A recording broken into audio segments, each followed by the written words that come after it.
Customers looking to have their backyard retaining wall replaced as it's fallen over. It's a two-tier system. So we've got the first course right here that goes from 12 to about 14 inches on the far side. It's relatively level. It does have a little bit of variation, but I would say 12 to 14-ish inches to where we need to build to on the front. And then the back wall, well, I'll just go ahead and show you right now. All right, so first of all, we've got this thing right here, which is getting completely removed. We're going to get rid of this whole thing right here and make the return from this wall to the back wall the same height as this front one. So we're just going to keep it as, 12 inches going straight back to this wall, and this is all going to be gone. We're lining up that wall with the corner of the house here.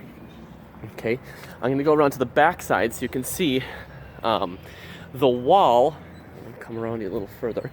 The wall is actually taller than the grade for a good chunk of it. So this is the back side of the wall. So we are going to give him two bids.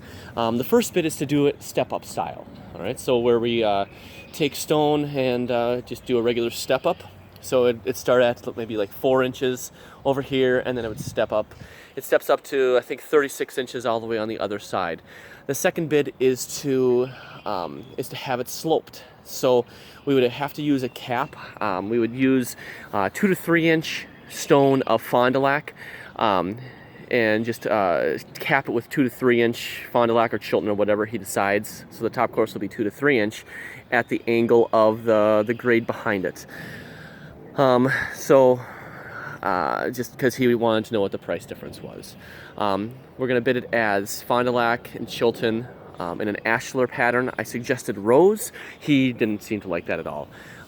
So there are trees obviously that are in the way. I told him that was going to be that's always going to be the thing that you're fighting against, because the trees are right there. So we have to keep that in mind.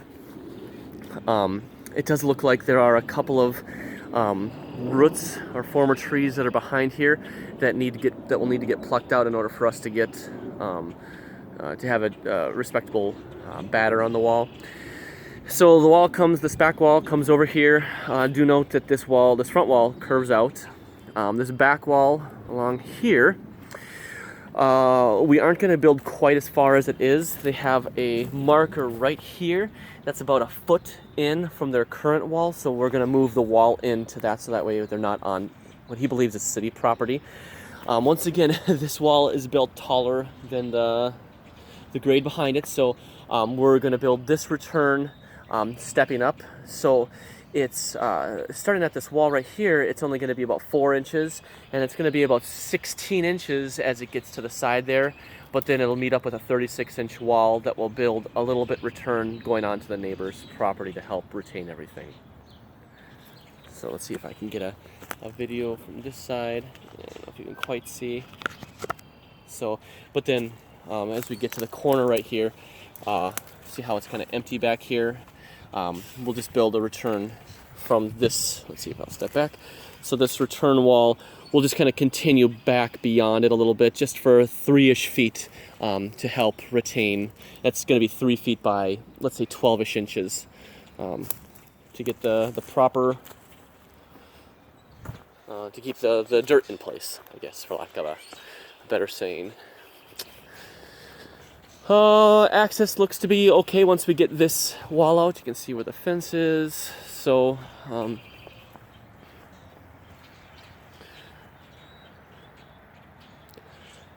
we go. See it from this way. And the lovely junky wall.